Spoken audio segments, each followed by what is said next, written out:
Hello friends, welcome to fire TDU. कैसे चल रही है आपकी पढ़ाई? मस्त तरीके से चल रही होगी। ओके, पिछले लेक्चर के अंदर हमने क्रिस्टल तंत्र के प्रकार देखे थे, 7 क्रिस्टल तंत्र पढ़े थे और स्पेस जालक देखे थे। वहाँ पे 14 प्रकार के स्पेस जालक होते हैं। ओके, अब हम यहाँ पे पढ़ेंगे कि यूनिट सेल एकक कोशिका में परमाणु का भाग कितना होता है। देखिए, यूनिट सेल एकक कोशिका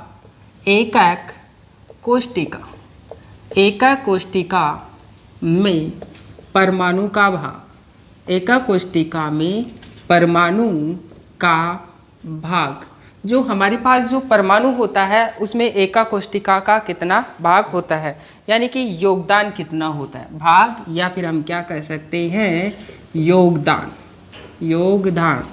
कि एक एकक कोशिका में परमाणु कितना आएगा, वो चीज़ देखेंगे। हमें ये पता है कि जो एकक कोशिका होती है उसकी स्ट्रक्चर कैसी होती है। एकक कोशिका, अगर हम एकक कोशिका की बात करें तो क्या होती है, एकक कोशिका एक घन के समान होती है। किसके समान होती है? एकक कोशिका घन के समान होती है और इसके स्ट्रक्चर इस तरीके से होती है। इसको मैंने आपको बनाना बताया था। ये एक माचिस बॉक्स की तरह है। यहाँ पे या मैं कह सकता हूँ कि हमारे पास आपने चौक का बॉक्स देखा होगा, इस टाइप की होती है। अगर इसमें अवयवी कणों की बात करें तो इसके अवयवी कण कॉर्नर पे पाया जाता है। एक अवयवी कण इस कॉर्नर पे, यहाँ पे, इस कॉर्नर पे, इस कॉर्नर पे, इस कॉर्नर पे, इस कॉर्नर पे, इस कॉर्नर पे, इस कॉर्नर, 8 कॉर्नर है हमारे पास। अगर इसमें कॉर्नर की बात करें तो कॉर्नर कितने हैं? यहाँ पे हमारे पास है कोने कितने हैं? 8 कोने हैं। ओके, ये हम डिस्कस पहले भी कर चुके थे। अगर हम इसके अंदर फलकों की बात करें, देखिए फलक कितने हैं इसके अंदर? फलक होते हैं इसके अंदर 6 फलक होते हैं। कितने फलक होते हैं इसके अंदर? इसके अंदर फलक होते हैं इसके अंदर 6 फलक होते हैं। ओके, देखो काउंट करते हैं। हम बात करते हैं इसके अंदर फलक। जैसे अगर हमारे पास क्या है, एक चौक बॉक्स होता है, तो चौक बॉक्स के अंदर क्या होता है कि उसके अंदर, या फिर में हम रूम की बात कर लेते हैं। रूम में क्या होता है, एक तो छत होती है, एक क्या होती है, फर्श होता है। तो 2 फलक तो ऊपर नीचे हो गए। एक फलक क्या हो जाए, सामने और पीछे, एक दाएं और बाएं की तरफ हो गया। तो टोटल फलक कितने होते हैं? 6 फलक होते हैं। तो बात समझ में आ गई होगी। अब हम आगे चलते हैं। देखिए, अगर हम इसके अंदर अगर किनारों की बात करें, अगर इसमें किनारों की बात करें, तो 12 किनारे होती है। किनारे क्या है? एक जो फेस होती है, फेस को मिलाने वाला भाग क्या कहलाता है? किनारे। जैसे ये हमारे पास क्या है, फेस। तो इस फेस के अंदर अगर मैं इसकी बात करता हूँ, ये हमारा फेस है, ये हमारे पास क्या है, फेस। तो ये वाली रेखा और ये वाली रेखा क्या कहलाएगी? किनारा कहलाएगी। ऐसे ये और ये क्या होगी हमारे पास? किनारा। तो टोटल इसके अंदर किनारे होते हैं 12 होते हैं। अगर एक रूम में अगर हम बात करें तो कोने कितने होते हैं? 8 होते हैं। एक रूम के अंदर फलक कितने होते हैं? 6 होते हैं। और किनारों की बात करें तो कितनी होती है? 12 होती है। ओके, अब हम बात कर लेते हैं कि हमारे एकक कोशिका में परमाणु का भाग कितना होता है, योगदान कितना होता है। देखिए, यहाँ पे हमारे पास अवयवी कण एक केंद्र में भी हो सकता है। कहाँ पे हो सकता है? केंद्र पे। तो यहाँ पे हमारे पास केंद्र की बात कर लेते हैं। सबसे पहले केंद्र, तो केंद्र पे कितना होगा? केंद्र पे हमारे पास क्या होता है? 1/1 ही होता है। एक एकक कोशिका में केंद्र में एक ही गोला है, और एक ही एकक कोशिका, तो 1/1 एक भाग होगा। ओके, नेक्स्ट हम बात कर लेते हैं ये केंद्र के फलक की बात कर लेते हैं। किसके लिए? फलक। अगर हम फलक पे बात करते हैं तो एक एकक कोशिका में कितना अवयवी कण होगा? जैसे मान लो कि हमारे पास क्या है, एक रूम इधर है, उसके बगल में एक रूम इधर है, और यहाँ पे हमारे पास क्या है, एक फलक है। क्या है? एक फलक। एक रूम यहाँ पे है, एक रूम यहाँ पे, और बीच के अंदर क्या है? एक फलक है। तो यहाँ पे फलक के बीच में क्या होगा? एक गोला होगा। वो गोला क्या होगा? आधा गोला इस रूम में होगा, आधा गोला इस रूम में होगा। मतलब है कि एक गोला 2 रूम में पार्टिसिपेट कर रहा है। तो एक एकक कोशिका का भाग कितना हुआ? आधा होगा। कितना होगा? आधा होगा।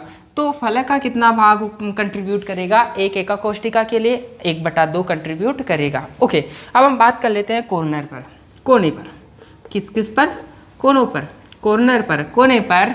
देखिए, कोना क्या होता है? जैसे मान लो कि हमारे पास क्या है कि रूम का एक कॉर्नर है, यहाँ पे हमारे पास सपोज करो कि हमारे पास क्या है कि नीचे एक बिल्डिंग है, नीचे हमारे पास क्या है, एक फ्लोर है, उसमें हमारे पास 4 रूम है और यहाँ पे हमारे पास क्या है, कॉर्नर है। अब नीचे 4 रूम है, ऐसे 4 रूम क्या होंगे, ऊपर होंगे। ये नीचे 4 रूम है, ऐसे ऊपर क्या होंगे, 4 रूम होंगे। तो यहाँ पे अगर हमारे पास एक कॉर्नर है यहाँ पे और यहाँ पे एक गोला है, तो वो एक गोला है वो कितने रूम में पार्टिसिपेट करेगा, वो 8 रूम में पार्टिसिपेट करेगा, 8 एका कोष्टिका में पार्टिसिपेट करेगा। कैसे, जैसे मान लो कि हमारे पास क्या है, यहाँ ये गोला है, ठीक है, एक गोला है, तो इसको यूं काटा। मान लो कि हमारे पास ये गोला है, नींबू है, तो उस नींबू को हमने क्या किया, एक बार उसको यूं काटा, ऐसे काटने से उसके कितने भाग होंगे, 2। उसको फिर ऐसे काटे तो कितना पार्टिसिपेट हुआ, कितना हुआ, 4 हुआ। ओके, लेकिन अब उसको ऐसे भी काट रहे हैं, एक बार ऐसे काटे, एक बार ऐसे काटे, अब एक बार ऐसे भी काटेंगे, तो टोटल पार्ट कितने हो जाएंगे उसके, 8 पार्ट हो जाएंगे। कितने पार्ट हो जाएंगे, 8 पार्ट। देखिए हमारे पास क्या है कि एक नींबू है, ठीक है, एक नींबू है और उसको हम क्या करेंगे, एक ऐसे काटेंगे, एक ऐसे काटेंगे तो 4 टुकड़े होंगे, ऐसे काटेंगे तो 2 टुकड़े होंगे, ऐसे काटेंगे तो कितने टुकड़े होंगे, 4 टुकड़े होंगे। अब क्या करेंगे, उसको बीच से ऐसे भी काट देंगे तो कितने टुकड़े हो जाएंगे उसके, 8 टुकड़े हो जाएंगे। ओके, ठीक इसी प्रकार हमारे पास क्या है यहाँ पे कि 4 रूम तो हमारे पास नीचे है, ऐसे 4 रूम कहाँ पे है, ऊपर है। 4 रूम नीचे है, 4 रूम ऊपर है और यहाँ पे हमारे पास क्या है, एक कॉर्नर है 4 रूम का।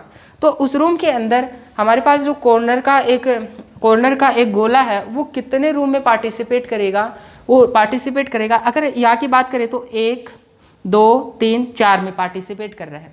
अगर ये नीचे के बिल्डिंग के 4 रूम पार्टिसिपेट कर रहा है तो ऊपर भी तो है ना, तो ऊपर में भी पार्टिसिपेट करेगा। तो हम क्या कहेंगे कि कोने का जो है एक एका कोष्टिका का कितना भाग पार्टिसिपेट करेगा, 1/8 भाग पार्टिसिपेट करेगा। कितना भाग पार्टिसिपेट करेगा, 1/8 पार्टिसिपेट करेगा। ओके, अगर हम कोरों की बात करें, कोरों पर बात करें तो 1/4 होगा। कितना होगा, 1/4 होगा।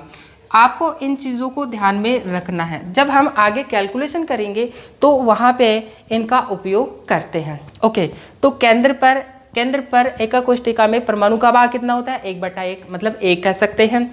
फलक पर एका कोष्टिका में परमाणु का भाग कितना होगा, 1/2 और कोने पर एका कोष्टिका में परमाणु का भाग कितना होगा, 1/8 होगा और कोरों पर कितना होगा, 1/4 होगा। ओके, तो आपको क्लियर हो गया होगा, आप इनको नोट कर लेंगे। ये हम इससे पहले भी डिस्कस कर चुके थे कि हमारे पास कोने कितने होते हैं, 8 होते हैं, फलक होते हैं 6 होते हैं, किनारे कितने होते हैं, 12 होते हैं। ओके, इसको नोट कर लीजिए, हम फिर आगे चलते हैं। ठीक है, आप नोट कर लिए होंगे, मैं इसको हटा देता हूँ। देखिए, इसको हटा देते हैं। ये आप देखिए, कुछ बेसिक जानकारी दूंगा यहाँ पे जो आगे काम में आएगी। हमारे पास एका कोष्टिका कितने टाइप की होती है, एससीसी, बीसीसी और कौन सी होती है, एफसीसी होती है। ओके, एससीसी, बीसीसी, एफसीसी, हम इन तीनों के बारे में यहाँ पे देखते हैं। देखिए, अगर हम बात करें कि हमारे जो एका कोष्टिका की स्ट्रक्चर की बात करें तो एका कोष्टिका की स्ट्रक्चर कैसे बनाते हैं हम। एका कोष्टिका की स्ट्रक्चर एक माचिस या में चौक के बॉक्स के समान होती है, चौक के बॉक्स से समान होती है। इसको इससे मिला देंगे, इसको इससे मिला देंगे, इसको इससे मिला देंगे और इसको इससे मिला देंगे। ठीक है, 8 कोनों और 8 कोनों पर क्या होता है, अवयवी कण पाए जाते हैं। इस तरीके से 8 कोनों पे क्या पाए जाते हैं, अवयवी कण पाए जाते हैं। बीच सेंटर में भी क्या हो सकता है, हमारा अवयवी कण हो सकता है। फल को भी हमारा क्या हो सकता है, अवयवी कण हो सकता है। ओके, अब हम बात कर लेते हैं कि हमारे पास कौन कौन सी होती है। एक तो होती है हमारे पास एससीसी होती है, दूसरी हमारे पास क्या होती है, बीसीसी होती है, बीसीसी, और एक क्या होती है हमारे पास, एफसीसी होती है। ओके, हम यहाँ पे पढ़ेंगे। अगर हमने पढ़ा था कि जो हमारे पास एसएससी होती है उसके लिए कोऑर्डिनेशन नंबर कितना होता है, एसएससी के लिए हमने पढ़ा था कि कोऑर्डिनेशन नंबर कितना होता है, 6 होता है। ऐसे हम यहाँ पे इसके लिए बीसीसी के लिए ये पढ़े थे कि कोऑर्डिनेशन नंबर कितना होता है, इसके लिए 8 होता है। बीसीसी के लिए कोऑर्डिनेशन नंबर समन्वय संख्या कितनी होती है, 6 होती है।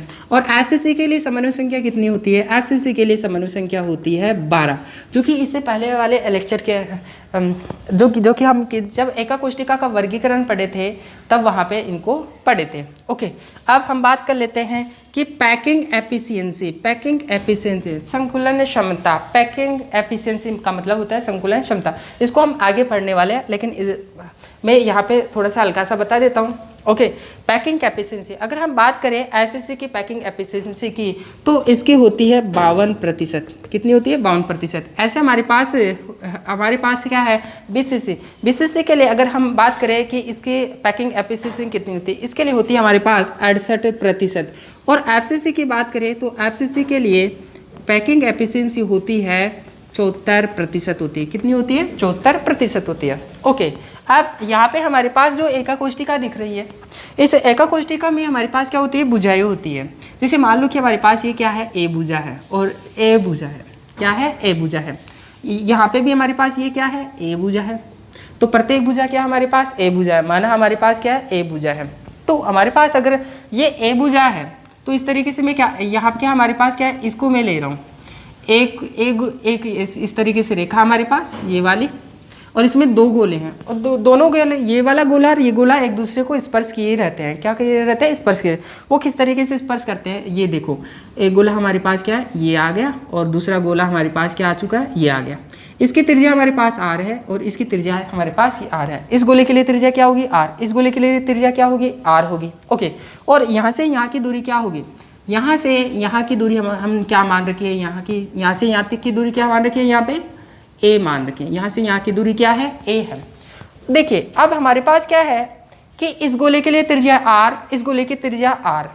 तो एक गोले, पूरे गोले की बात करें इस तरीके से, एक पूरे गोले की बात करें तो यहाँ से यहाँ तक की क्या होती है? व्यास होता है। क्या होता है? व्यास। ये आर और ये आर, हम इसको व्यास को किससे डिनोट करते हैं? डी के द्वारा डिनोट करते हैं। किसके द्वारा डिनोट करते हैं? डी के द्वारा डिनोट करते हैं। एसएससी की बात करें, एसएससी की बात करें तो यहाँ पे जो व्यास होगा डी होगा वो ए के बराबर होगा। किसके बराबर होगा? ए के बराबर होगा। यहाँ पे भी दिख रहा होगा, यहाँ पे क्या है? जो व्यास होगा मतलब है कि जो यहाँ से यहाँ तक जो डी है वो किसके बराबर है? ए के बराबर है। तो आपको ये क्लियर हो गया होगा। ठीक है, अब दूसरा ये देखो कि हमारे पास जो ए है, हमारे पास क्या है? ए है। जो हमारे पास क्या है? ए, या फिर मैं क्या कह सकता हूँ, जो हमारे पास डी है, डी किसके बराबर होगी? आर प्लस आर, मतलब 2r हो गई क्या? चूँकि हम क्या कर सकते हैं, चूँकि डी बराबर होता है 2r। क्या होता है? 2r होता है। डी बराबर क्या होता है? 2r। तो हम क्या, अगर इसको 1 दे और इसको 2 दे तो क्या इसकी वैल्यू इसके अंदर रखा जा सकता है? यस, रखा जा सकता है। जब इसकी वैल्यू इसके अंदर रखेंगे तो हमारे पास क्या बनेगा? 2r इक्वल टू ए बनेगा। बनेगा या नहीं बनेगा? बन जाएगा। अगर यहाँ से हम a निकालना चाहे, अगर हम देखिए हमारे पास क्या बन चुका है? 2r बराबर क्या बन चुका है? a। अगर यहाँ से हम क्या निकालना चाहिए? r निकालना चाहिए, तो हमारे पास क्या बनेगा? r बराबर a/2 बनेगा। क्या बनेगा? r बराबर क्या बनेगा? a/2 बनेगा। या फिर मैं ऐसे कह दूँ कि अगर हम यहाँ से क्या निकालना चाहे? a निकालना चाहे, मतलब लंबाई निकालना चाहिए, व्यास निकालना चाहिए, तो क्या बनेगा? इसके लिए हमारे पास क्या होगा? 2r बनेगा। क्या बनेगा? 2r। ओके, एक तो आपको ये ध्यान में रखना है और दूसरा आपको ये ध्यान में रखना है। ओके, दूसरा हमारे पास क्या है कि जो पैकिंग कैपेसिटी वो कितना है? 52% होती है एसएससी के लिए, और यहाँ पे बीसीसी के लिए पैकिंग कैपेसिटी कितनी होती है? हमारे पास 68% होती है। एफसीसी के लिए पैकिंग एफिशिएंसी कितनी होती है? 74% होती है। ओके, अब हम बात कर लेते हैं बीसीसी के लिए। बीसीसी के लिए क्या होता है? हमारे पास यहाँ पे तो डी क्या है? ए के बराबर है। डी क्या है? डी ए के बराबर है। और डी किसके बराबर है? 2r के बराबर है। r प्लस आर मतलब 2r है। ओके, अब यहाँ हम बात कर लेते, जिस तरीके से हमने यहाँ पे व्यास की बात की है उसी तरीके से यहाँ डिस्कस कर लेते हैं। यहाँ के लिए हमारे पास जो व्यास आता है वो हमारे पास कितना होगा? यहाँ पे होता है a√3/2, ये वाली वैल्यू होती है। अब यहाँ पे हमारे जब इसको कैलकुलेट करते हैं तो समस्या आती है, तो कैलकुलेशन को इजी बनाने के लिए मैं क्या करता हूँ, उसको इजी बनाने के लिए कुछ दे देता हूँ। तो d बराबर हम इसको क्या लिख सकते हैं? हम इसको ऐसे लिख सकते हैं कि जब √3/2 को सोल्व करेंगे, जब √3/2 को सोल्व करेंगे तो हमारे पास वैल्यू आएगी 0.86 इंटू ए। तो आपको एक चीज़ ये ध्यान में रखना है। ओके, अब आप सोच रहे होंगे कि ये आए कहाँ से, हम इनको आगे पढ़ेंगे। ओके, तो अब अभी इनको आपको क्या करना है, ध्यान में रखना है, आगे हम इनका डिटेल से डिस्कस करेंगे। ओके, अब हम नेक्स्ट की बात कर लेते हैं कि यहाँ के लिए हमारे पास व्यास क्या होगा, डी क्या होगी। यहाँ के लिए देखिए, यहाँ के लिए हमारे पास जो डी होता है, यहाँ के लिए जो डी होता है वो जो हमारे पास भुजा होती है, उस भुजा के अंदर √2 का भाग दे दिया जाए। भुजा हमारे पास क्या है, ए, और √2 हमारे पास भुजा है, क्या भुजा है, ए, उसके अंदर √2 का भाग दे दिया जाता है। तो क्या प्राप्त होता है, व्यास प्राप्त होता है। क्या प्राप्त होता है, व्यास। अगर हम क्या करते हैं, जिस प्रकार से इसको कैलकुलेशन इजी करने के लिए मैंने आपको ये वैल्यू दी है, अगर भुजा को ए से 0.86 से मल्टीप्लाई कर देंगे तो व्यास आ जाएगा किसके लिए, बीसीसी के लिए। अगर आपको भुजा की लंबाई दे रखी है तो आप और व्यास पूछ लिया जाए तो आप क्या करोगे, जो दी गई भुजा है उस लंबाई की भुजा से 0.86 से मल्टीप्लाई कर दोगे तो आपके पास क्या आ जाएगा, व्यास आ जाएगा। अब ऐसे हमारे पास क्या है, यहाँ पे जब भुजा दी गई है उसमें √2 का भाग देंगे तो वहाँ पे दिक्कत आएगी। इसलिए इसको इजी बनाने के लिए क्या करते हैं कि 1/√2 को मैं सोल्व करके बता देता हूँ। 1/√2 को जब सोल्व करेंगे तो हमारे पास इसका आंसर आएगा d बराबर a इंटू 0.707। ये आता है हमारे पास, कितना आएगा। अब देखिए हमारे पास क्या होता है कि जो d होता है, d, ये d क्या होता है, a के बराबर है। दूसरा ये d क्या होता है, इस यहाँ से यहाँ तक की दूरी के बराबर है, और यहाँ से यहाँ तक की दूरी क्या, r + r है। तो हम क्या कर सकते हैं, d बराबर क्या होता है, 2r होता है, जैसा कि हमने यहाँ पे लिखा है। d बराबर क्या होता है, 2r होता है। d बराबर क्या होता है, 2r होता है। इसी प्रकार हम यहाँ पे क्या कहेंगे, यहाँ पे हम ऐसे कहेंगे कि चूँकि d बराबर क्या होता है, 2r होता है। क्या होता है, 2r। अब यहाँ से d की वैल्यू, यहाँ से d की वैल्यू यहाँ पे रखी जा सकती है। ओके, अगर मैं इसको क्या दूँ, 1 दूँ, और इसको कितना दूँ, 2, और इसको यहाँ पे रख देते हैं। समीकरण 1 के अंदर समीकरण 2 का मान रखते हैं। तो यहाँ से हमारे पास क्या बनेगा, यहाँ से बनेगा कि इसकी जगह क्या रखेंगे हम, 2r रखेंगे।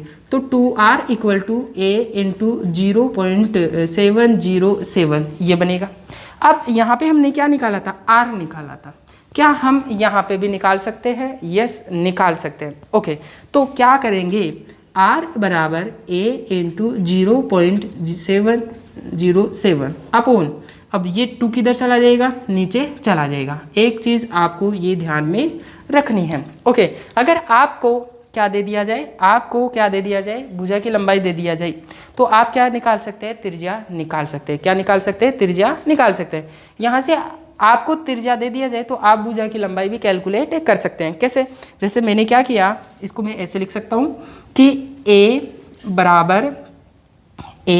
बराबर हमें क्या निकालना है, यहाँ से क्या निकालना है, हमें a निकालना है। तो ये क्या होगा, इसके बट्टे में चला जाएगा। तो हम क्या बोलेंगे, 2r अपॉन 0.707 ये बन गया हमारे पास। तो हम यहाँ पे भुजा की लंबाई भी कैलकुलेट कर सकते हैं। अगर त्रिज्या दे दी जाए, एफसीसी के लिए त्रिज्या दे दी जाए और भुजा की लंबाई पूछ लिया जाए, तो हम इस फॉर्मूले में रख करके हम क्या निकाल सकते हैं, भुजा की लंबाई कैलकुलेट कर सकते हैं। तो आपको समझ में आ गया होगा। ओके, तो आप इसको नोट कर लेंगे।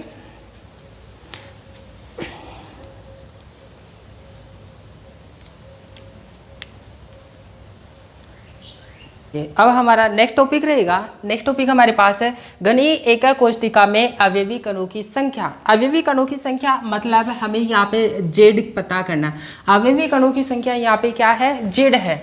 एकक कोष्ठिका में अवयवी कणों की संख्या मतलब जेड। ओके, एकक हमें ये पता है कि एकक कोष्ठिका कितने टाइप की होती है। एकक कोष्ठिका, हम एकक कोष्ठिका की बात करें, किसकी बात कर रहे हैं हम, एकक कोष्ठिका। किसकी बात कर रहे हैं, एकक कोष्ठिका। एकक कोष्ठिका 2 टाइप की होती है। कितने टाइप की होती है, 2 टाइप की होती है। एक होती है एससीसी, कौन सी होती है, एससीसी होती है। दूसरी टाइप होती है हमारे पास यहाँ पे सीसी, कौन सी होती है, सीसी। और जो हमारे पास सीसी होती है वो भी कितने टाइप की होती है, 3 टाइप की होती है। पहले टाइप की होती है हमारे पास यहाँ पे कौन सी होती है, बीसीसी होती है। नेक्स्ट टाइप होता है इसका एफसीसी। FCC।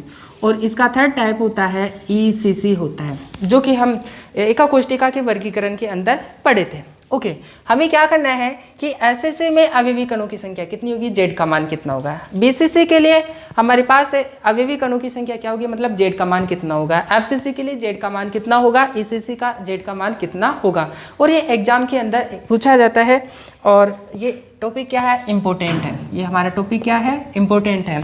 और कम्पिटिटिव एग्जाम की बात करें तो वहाँ पे डायरेक्ट पूछ लिया जाता है कि FCC के लिए अवयवी कणों की संख्या कितनी होती है, और वहाँ पे ऑप्शन रहते हैं हमारे पास 4 और सही ऑप्शन को टिक करना होता है। ओके, तो हम 1 बाय 1 को देख लेते हैं। अगर हम बात करें SCC का पूरा नाम होता है सिंपल क्यूबिक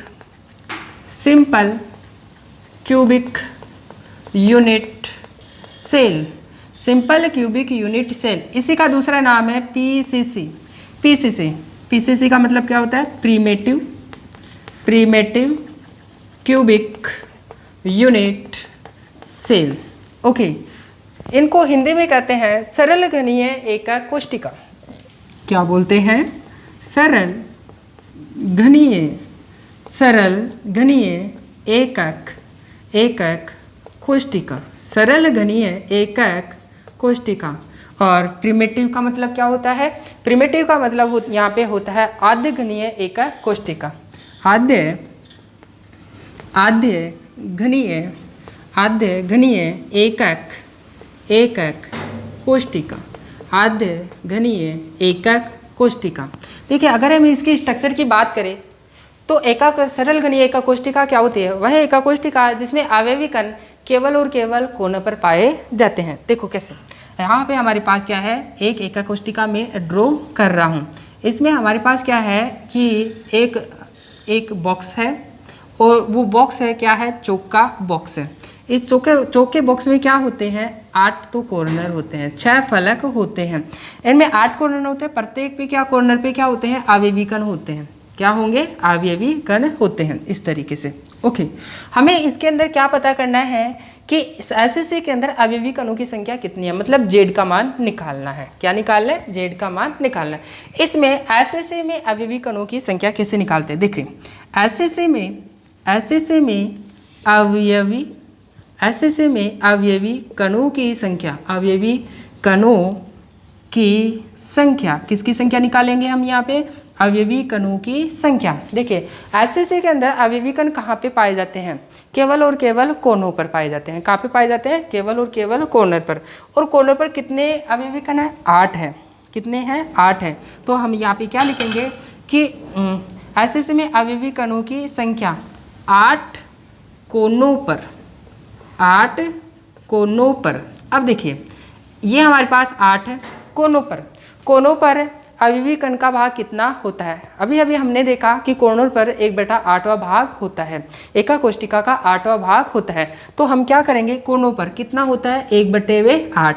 तो यहाँ से कैंसिल आउट हो जाएगा 1 और यहाँ पे 1। फाइनली हमारे पास कितना मिलेगा, 1 मिलेगा। तो यहाँ पे Z का मान कितना है, SCC के लिए Z का मान हमारे पास आता है निकल के 1 आता है। ओके, अब हम नेक्स्ट बात कर लेते हैं, BCC के लिए निकाल लेते हैं। BCC का पूरा नाम क्या होता है, BCC का पूरा नाम होता है बॉडी सेंटर्ड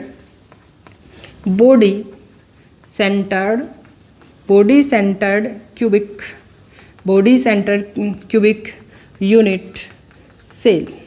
यूनिट सेल। और इसको क्या बोलते हैं, काय केंद्रित अंतःकेंद्रित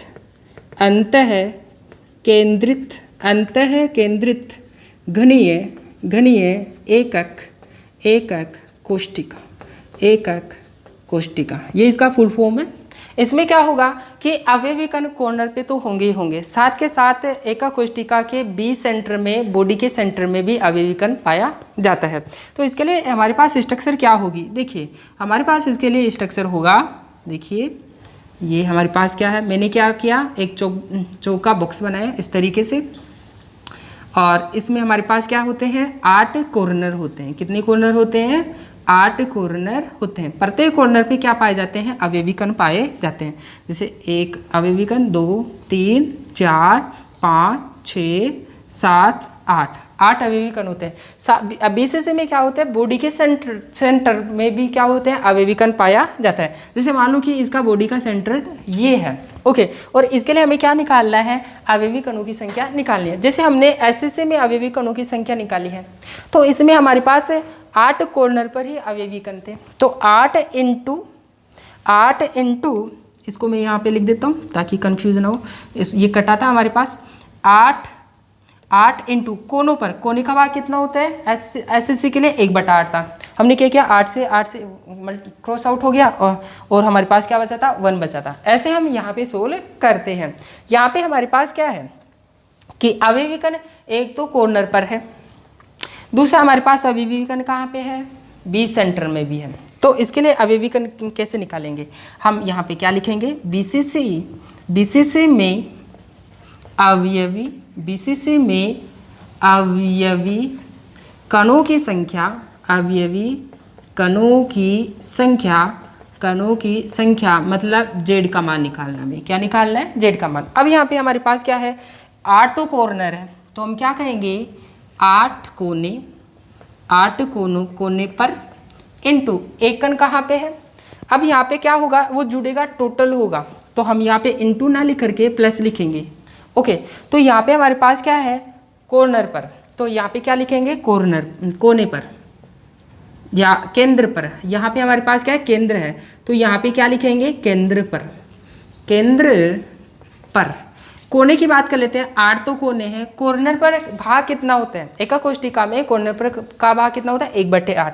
तो क्या लिखेंगे यहाँ पे, 1/8 प्लस केंद्र कितना है, केंद्र केवल 1 है, 1 इंटू केंद्र पर परमाणु का भाग कितना होता है, 1/1 होता है। तो सोल्व करेंगे तो हमारे पास यहाँ पे कितना मिलेगा, 1 + 1, फाइनली कितना आएगा, 1 + 1 मतलब 2 मिलेगा। और ये हमारे पास क्या निकल के आ चुका है, Z का मान निकल के आ चुका है, ओके।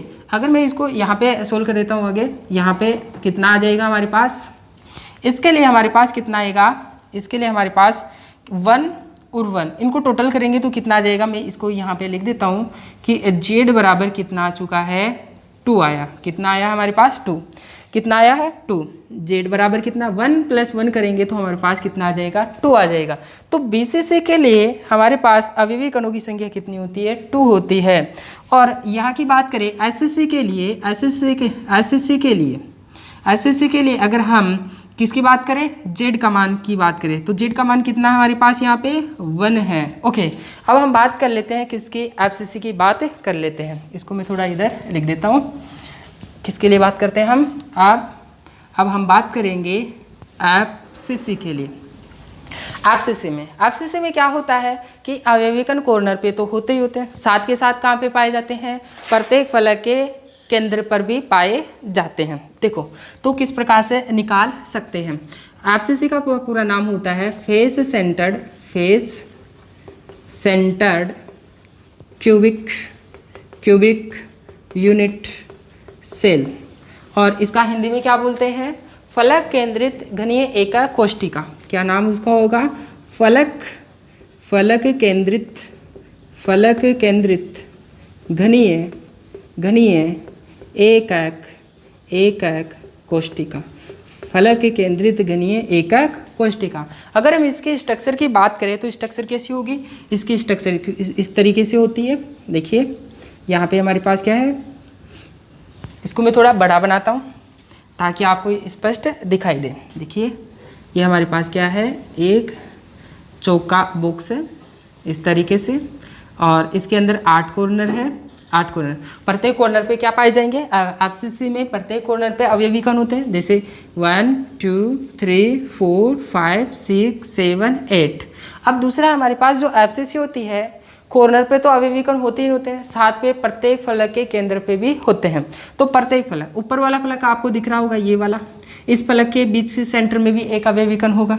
यहाँ पे भी हमारे पास एक फलक है, यहाँ पे भी हमारे पास क्या होगा, एक अवयवी कण होगा। ये ऊपर का फलक है, और अगर नीचे के फलक की बात करें तो ये वाला है, और यहाँ पे के बीच सेंटर में भी एक अवयवी कण होगा। ये साइड वाला है फलक, ये तो इसमें भी है, और इसका जस्ट सामने वाला ये वाला फलक है, इस फलक के बीच सेंटर में भी एक अवयवी कण होगा। अब हमारे पास क्या है, ऊपर का फलक हो गया, नीचे का फलक हो गया, एक साइड वाले दोनों हो चुके। अब हमारे पास क्या है, एक तो सामने वाला और एक पीछे वाला फलक बच चुका है। तो देखिए हम बात करते हैं कि सामने वाला फलक कौन सा है। सामने वाले फलक की बात करें तो देखो इस तरीके से आपको दिख रहा होगा, ये सामने का फलक है, उसके बीच सेंटर का एक अवयवी कण यहाँ पे होगा। अब पीछे वाले फलक की बात करते हैं। पीछे वाले फलक में हमारे पास क्या होगा, ये इस तरीके से यहाँ पे क्या होगा, इसके इस फलक के बीच सेंटर में भी क्या होगा, एक अवयवी कण होगा। तो हमारे पास यहाँ पे जो अवयवी कणों की संख्या निकालेंगे वो किन किन के लिए निकालेंगे, एक तो कॉर्नर के लिए निकालेंगे और दूसरा किसके लिए निकालेंगे, फलक के लिए निकालेंगे। अवयवी कणों की संख्या उसके अनुसार निकालते हैं कि दिए गए एकक कोष्ठिका के अंदर अवयवी कण कहाँ कहाँ प्रेजेंट है। यहाँ पे अवयवी कण कहाँ कहाँ प्रेजेंट है, एक तो कॉर्नर पर और दूसरा कहाँ पे, फलकों पर पाए जाते हैं। तो हम यहाँ पे क्या कहेंगे, यहाँ पे ये कहेंगे क्या कि एब्सिस के लिए एब्सिस में अवयवी कणों की संख्या मतलब जेड का मान कैसे निकालें। देखिए क्या होगा, 8 कॉर्नर पर है तो हम क्या कहेंगे, 8 कोनों पर प्लस और कहाँ पे है, फलक के केंद्र पे है। और फलक कितने होते हैं, 6, तो हम क्या कहेंगे 6 फलकों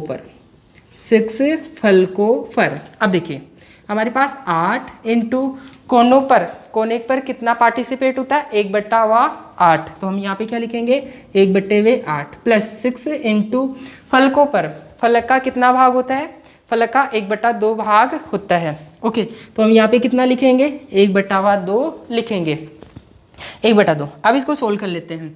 यहाँ पे 8 से 8 कट जाएगा तो कितना मिलेगा अपने को, 8 से कट जाएगा ये, और यहाँ से कितना कटेगा, 2 एकम 2 और यहाँ पे 3।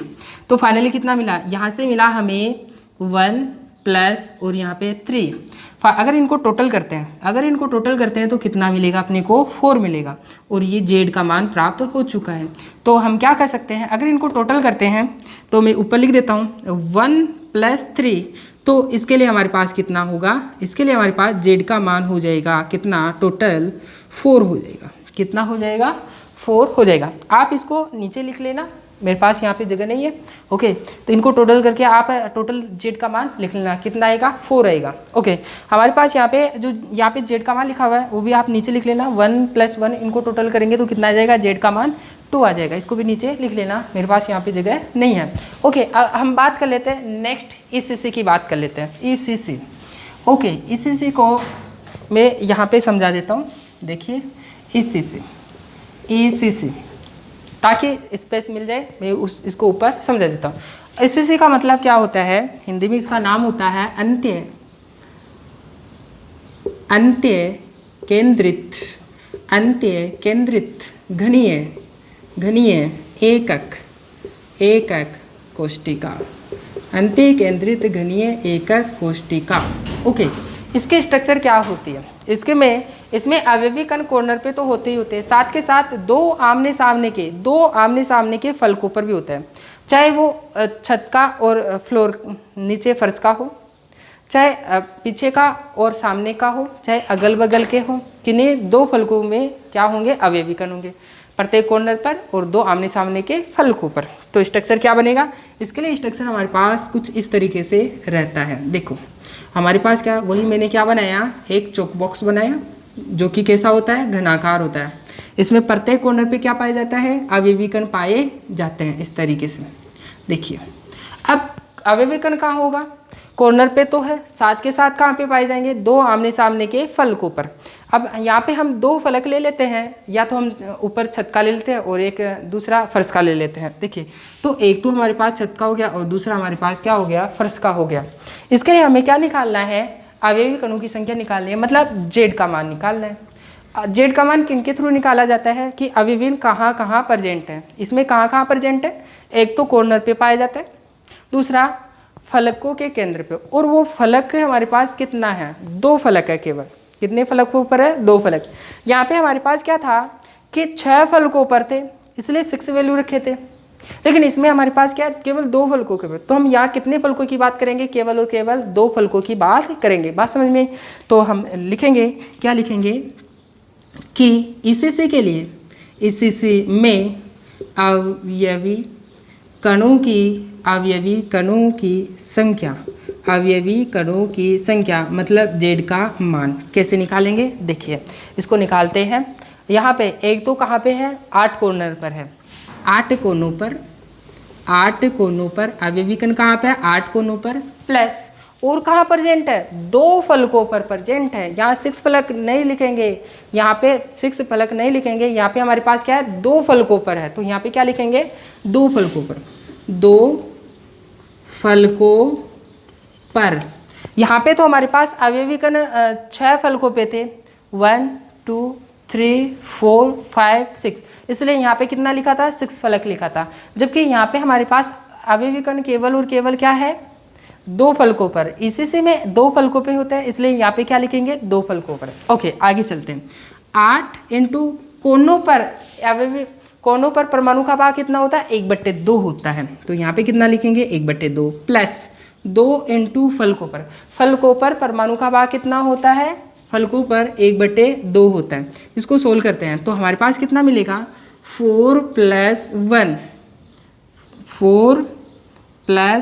1 कितना मिलेगा, 4 प्लस 1, और यहाँ पे फाइनली कितना आ जाएगा हमारे पास, इनको टोटल करेंगे तो 5 आ जाएगा। कितना आ जाएगा, 5 आ जाएंगे हमारे पास। कितने आ जाएंगे, 5 कॉर्नर पर। एक मिनट, ये गलत लिख दिया, 1/8 होगा। हाँ यही तो, यहीं से भी कर देता हूँ दोबारा, 1/8। हाँ देखिए यहाँ पे हमारे पास क्या है कि अवयवी कण केवल एक तो कॉर्नर पर है, दूसरा हमारे पास क्या है, फलकों पर है। तो हम क्या लिखेंगे यहाँ पे, एक तो 8 फलकों पर प्लस दूसरे अवयवी कण कहाँ पे प्रेजेंट है, ये भी गलत हो गया। हाँ देखिए हमारे पास क्या है कि अवयवी कण कहाँ प्रेजेंट है, एक तो कॉर्नर पर, और कॉर्नर कितने हैं, 8 है। तो हम यहाँ पे क्या लिखेंगे, 8 कोनों पर प्लस, और अवयवी कण और कहाँ प्रेजेंट है, फलकों पर, और वो भी कितने फलकों पर है, 2 फलकों पर है। तो हम यहाँ पे क्या लिखेंगे, 2 फलकों पर। ओके 8 इंटू कोनों पर परमाणु का भाग कितना होता है, 1/8 होता है। तो यहाँ पे क्या लिखेंगे, 1/8 प्लस 2 इंटू फलकों पर, फलक पर परमाणु का भाग कितना होता है, 1/2। तो यहाँ पे क्या लिखेंगे, 1/2। इसको सोल्व करेंगे तो अपने पास कितना मिलेगा, यहाँ से 1 1 तो, और यहाँ से ये कैंसिल आउट हो जाएगा। फाइनली कितना मिलेगा, 1 प्लस 1। तो यहाँ पे जेड का मान कितना आया, यहाँ पे 2 आया। ओके यहाँ पे जेड का मान कितना आया, 2 आया। इस प्रकार से हमने क्या किया कि एसएससी, बीसीसी और एफसीसी के लिए अवयवी कणों की संख्या निकाल लिए। देखिए एसएससी में अवयवी कणों की संख्या कितनी होती है, अवयवी जेड का मान होता है 1। बीसीसी में अवयवी कणों की संख्या कितनी होती है, 2 होती है। एफसीसी में अवयवी कणों की संख्या कितनी होती है, 4 होती है। और ईसीसी में अवयवी कणों की संख्या कितनी होती है, 2 होती है। ओके यहाँ पे अगर बोर्ड एग्जाम की तरफ देखें तो यहाँ से क्वेश्चन पूछा जाता है। ओके आपको ये समझ में आ गया होगा। अवयवी कणों की संख्या निकालने के लिए आप चेक कर लेना कि हमारा एसएससी है, बीसीसी है, एफसीसी है या ईसीसी है, और वहाँ अवयवी कण कहाँ प्रेजेंट है। तो अवयवी कण कहाँ प्रेजेंट है उनके अनुसार ही हम वहाँ पे फॉर्मूले लगाएंगे। ओके इसमें हमारे पास एसएससी में अवयवी कणों की संख्या निकाल रहे थे, अवयवी कण केवल कॉर्नर पे प्रेजेंट थे। तो हम क्या लिखेंगे, केवल और केवल 8 कोनों पर, 8 इंटू, अब कोनों पर परमाणु का भाग कितना होता है, 1/8 होता है। इसको सोल्व करेंगे तो आंसर आ जाएगा। बीसीसी की अगर हम बात करें तो बीसीसी में अवयवी कण कहाँ पाए जाते हैं, एक तो कॉर्नर पर। तो हम क्या लिखेंगे, 8 कोनों पर प्लस, और कहाँ पे पाए जाते हैं, केंद्र पर। तो और केंद्र कितना होता है, एक ही केंद्र पर है। तो हम क्या लिखेंगे, एक केंद्र पर। 8 इंटू, अब कॉर्नर पर परमाणु का भाग कितना होता है, 1/8 होता है, प्लस 1 इंटू केंद्र पर परमाणु का भाग कितना होता है, 1/1 होता है। सोल्व करेंगे तो हमारे पास कितना आ जाएगा, 1 प्लस 1, टोटल कितना आया, 2 आ जाएगा। ओके अब हम एफसीसी की बात कर लेते हैं। एफसीसी में अवयवी कणों की संख्या जेड कैसे निकालेंगे, अवयवी कण कहाँ प्रेजेंट है, एक तो कॉर्नर पर है, दूसरा फलकों पर, और फलक भी कितने हैं, 6 है। तो यहाँ क्या करेंगे, 8 कॉर्नर पर प्लस 6 फलकों पर 8 इंटू कोनों पर परमाणु का भाग कितना होता है 1/8 प्लस 6 इंटू फलकों पर, फलक पर परमाणु का भाग कितना होता है 1/2। इनको सोल्व करेंगे तो कितना आ जाएगा हमारे पास, यहाँ से 1 मिलेगा और यहाँ से 2 का से हमें भाग देंगे, कितना मिलेगा 3। 1 + 3 को अगर टोटल करते हैं तो कितना आ जाता है, यहाँ पे 4 आ जाता है। तो FCC के हमारे पास FCC के लिए Z का मान कितना आता है 4। ओके, ACC के लिए कितना आएगा, ACC के लिए देखिए ACC में हमारे पास अवयवी कण कहाँ कहाँ प्रेजेंट है, एक तो कॉर्नर पर, दूसरा 2 फलकों पर। तो फॉर्मूला क्या बनेगा हमारे पास, 8 कोनों पर, अवयवी कण कहाँ है 8 कोनों पर प्लस 2 फलकों पर, क्योंकि 2 फलकों पर अवयवी कण है ना कि 6 फलकों पर, इसका विशेष ध्यान रखेंगे। 8 इंटू, अब कोनों पर परमाणु का भाग कितना होता है 1/8 होता है, प्लस 2 इंटू फलकों पर परमाणु का भाग कितना होता है 1/2। इनको सोल्व करेंगे तो हमारे पास 8 से 8 कट जाएगा, 2 से 2 कट जाएगा, फाइनली 1 + 1 मिलेगा और Z का मान कितना हो जाता है 2 होता है। ओके, तो आपको समझ में आ गया होगा कि घनीय एका कोष्ठिका में अवयवी कणों की संख्या किस प्रकार से निकालते हैं। ओके, तो आप इसको क्या कर लेंगे, वीडियो पॉज करके नोट कर लेंगे। ओके,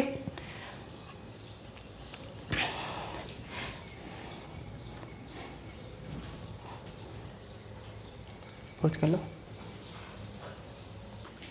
हाँ, देखिए इस क्लास के अंदर हमने क्या सीखा है कि घनीय एका कोष्ठिका में अवयवी कणों की संख्या निकालना सीखे हैं, और ये एग्जाम के अंदर आता है, 100% आता है, कभी कभार नहीं आता है, लेकिन मैक्सिमम केस में यहाँ से क्वेश्चन बनता है। ओके, तो आप इसको अच्छे से तैयार कर लेंगे। आज की क्लास के लिए इतना ही काफ़ी है। नेक्स्ट क्लास के अंदर हम युगिका सूत्र किस प्रकार से निकालते हैं, वो टॉपिक भी इसी टॉपिक से रिलेटेड है, इसलिए इसको अच्छे से तैयार कर लेंगे, इसको अच्छे से नोट कर लेंगे, अच्छे से तैयार करके हम नेक्स्ट क्लास के अंदर मिलते हैं। ओके, तब तक के लिए बाय बाय।